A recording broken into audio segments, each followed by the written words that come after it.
I was ridiculously outnumbered. The searchlight could even the odds.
I was ridiculously outnumbered.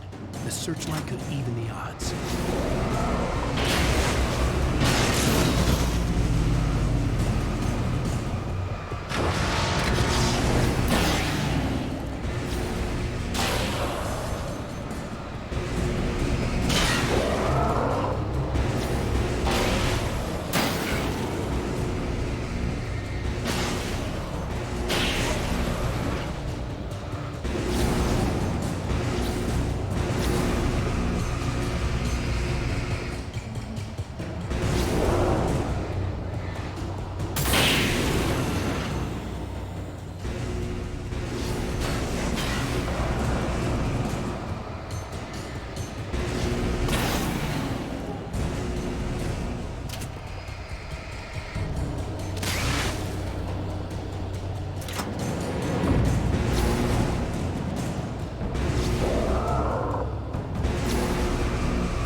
last chance to take. Don't worry about the noise. We're safe here.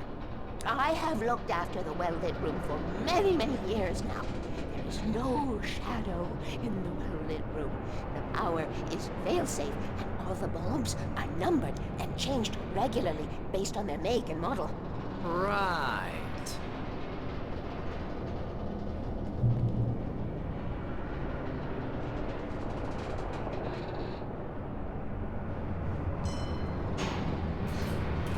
There's an old army base at Raincoat Point, north of here. It was active during the Second World War. They operated here back then. They must have built this. Yes, they did. It's my place now.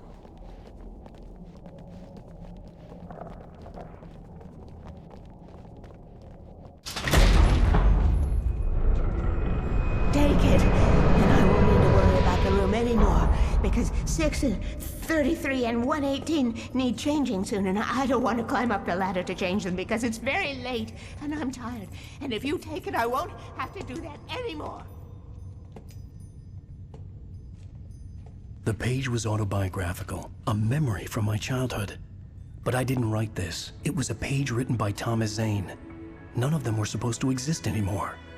Alan, 7 years old, would fight sleep to the bitter end. When he did sleep, he soon woke up, screaming, the nightmares fresh in his mind. One evening, his mother, sitting by his bed, offered him an old light switch. She called it the clicker, and flicking the switch would turn on a magical light that would drive the beast away.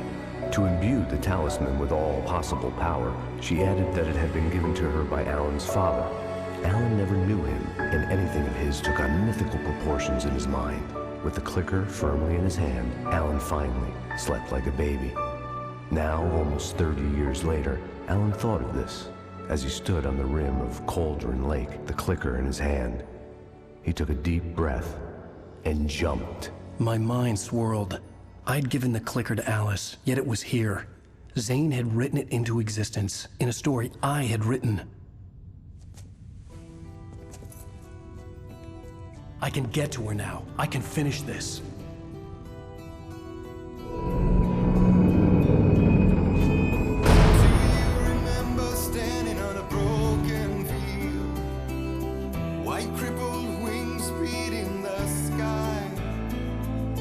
Harbingers of war with the nature revealed and our chances flowing by. If I can let the memory heal, I will remember you with me on that field. When I thought that I fought this war alone, you were there by my side on the front line. When I thought that I fought without a cause, you gave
the love in letters fade. It's like moving in slow motion, and we're already too late if we arrive at all.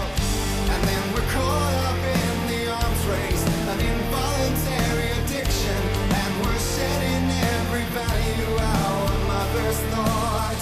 So will you please show me your real face? Draw the line in the horizon, 'cause I only need your name to call the reasons why I froze.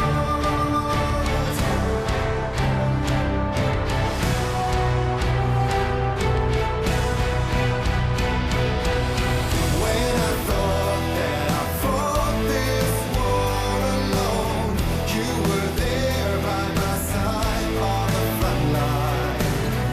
And we fought to believe the impossible. When I thought that I fought this war alone, we were one with our destinies entwined. When I thought that I fought without a cause, you gave me the reason why.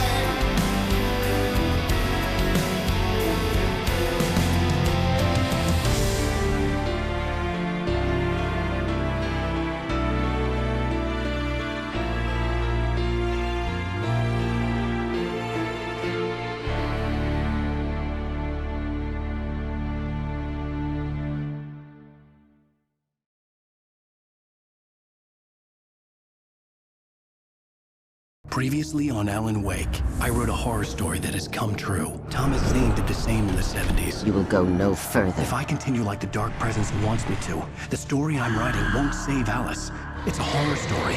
No one will survive. You knew Zane! Thomas Zane! You're the Lady of the Light in the song! He left something behind to help me.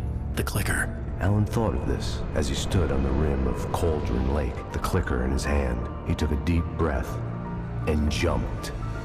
I can get to her now. I can finish this.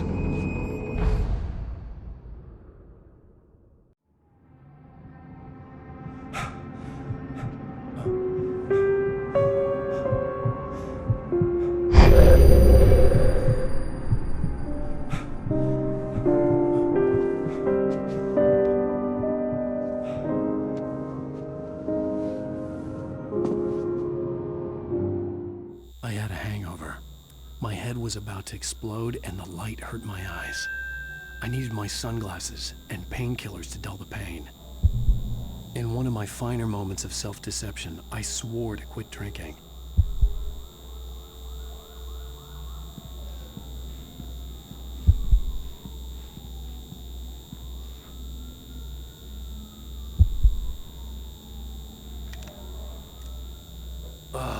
The sunglasses made the world look bearable. Now I could keep my eyes open without feeling like a vampire in the sun.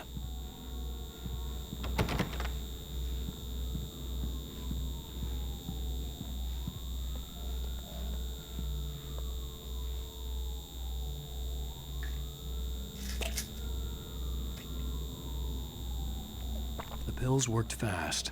The prospect of being awake started to seem bearable again. There was a message waiting for me on the machine.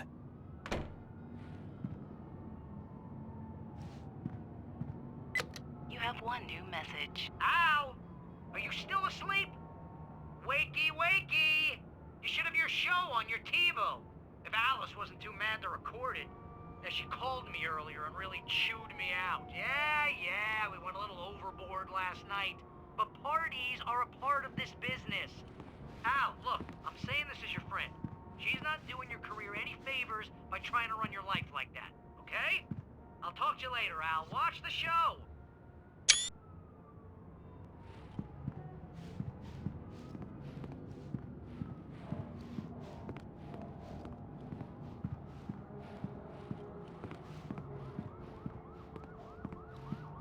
I'd been a guest on the talk show the previous night, talking about my latest book. The show was supposed to be waiting for me on our TiVo.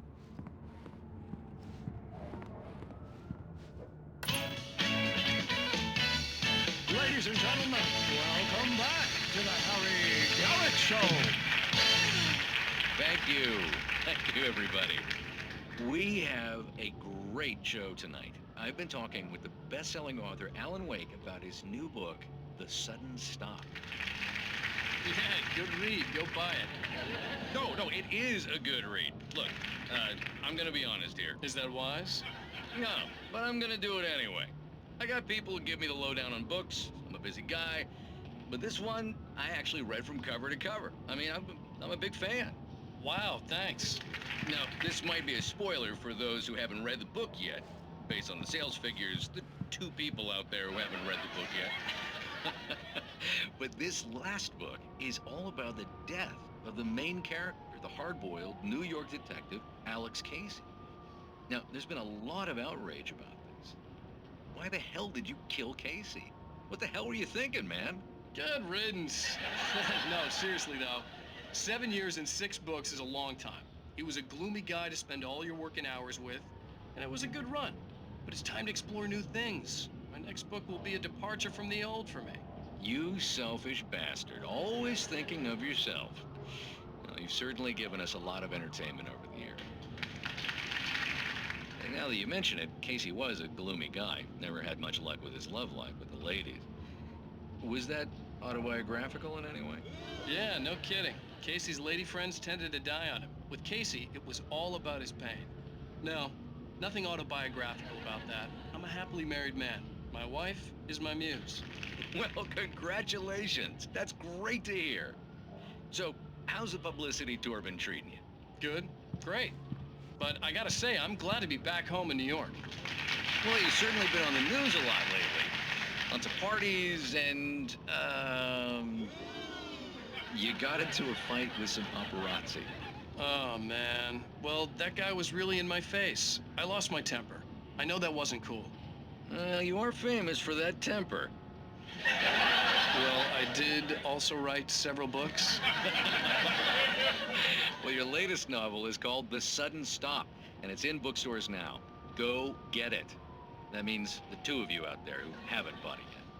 Ladies and gentlemen, that's all we have for you tonight. I want to thank all our guests for the evening. Alan Wake, Sam Lake. Once more, do the face for us, Sam. There it is. And our musical guests, Poets of the Fall. Thank you, and good night. At least I'd been funny. I told myself I could live with that. Hey, honey. Did you watch the show? I didn't say anything stupid if that's what you want to know. Okay, Grumpy. You want an aspirin or something? Are you going to start with me about drinking now? You know what? Go back to sleep, Alan.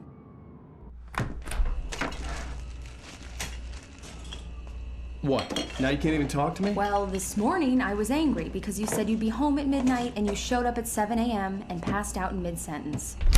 Now I'm over it. Are you angry? This goddamn tour. It's gotten out of hand. Oh, honey. It's almost over, right? We can get back to normal. Then you can start writing again. I'm sorry, honey. Alan, you're not thinking straight. Just take a shower and go back to bed, huh? Yeah, you're right, honey. I'm sorry. Once this is over, let's go away together. A vacation. Just you and me. Some peace and quiet.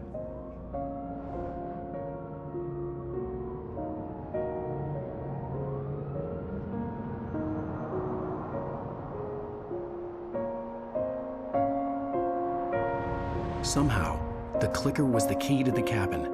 I had to return to Cauldron Lake to save Alice.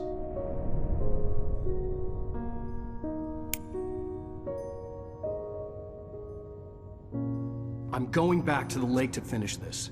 I'm going to write an ending to the story in the manuscript on my own terms, to make it all right. Why can't you just write it here?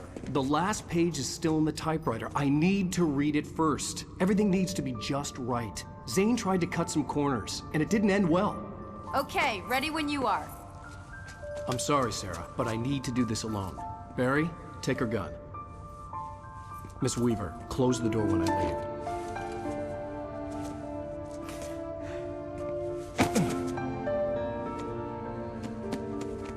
Good luck, Al. See you later.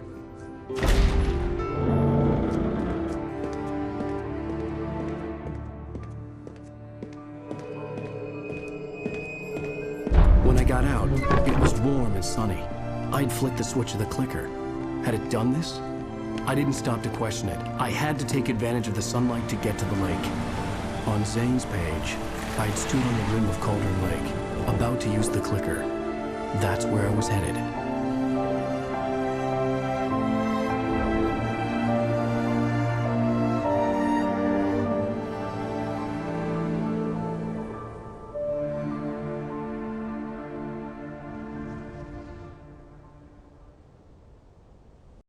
Alone, in daylight, surrounded by the beauty of the Pacific Northwest landscape, it was hard not to let doubt creep in one last time. I could still chalk everything up to a dream, a delusion. I had enough imagination to make up something like this, having been in the cabin all this time, trapped in a story inside my head, gone mad from grief over Alice's death like Hartman had claimed. There would be no way of knowing. I told myself it didn't really matter. My course was set.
There was a link between us, always would be.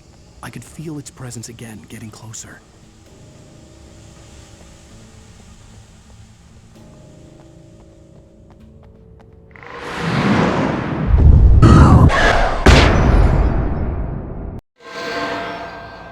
I will kill your wife.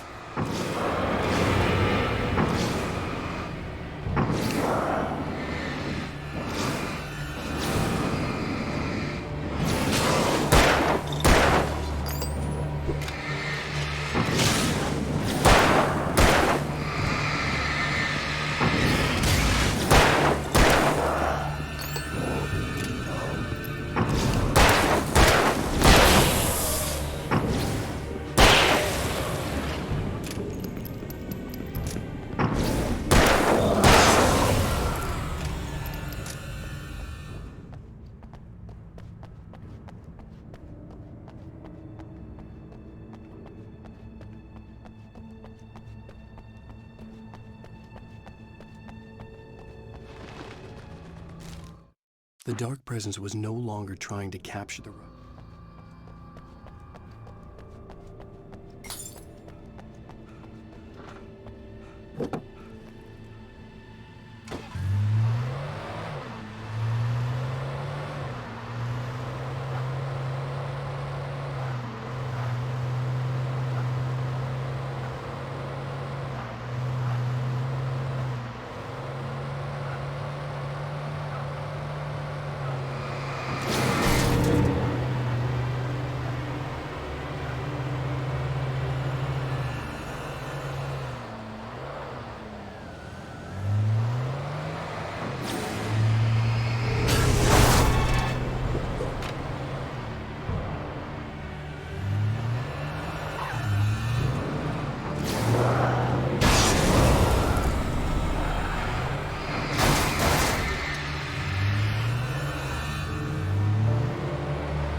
The Poet and the Muse, lyrics by Old Gods of Asgard.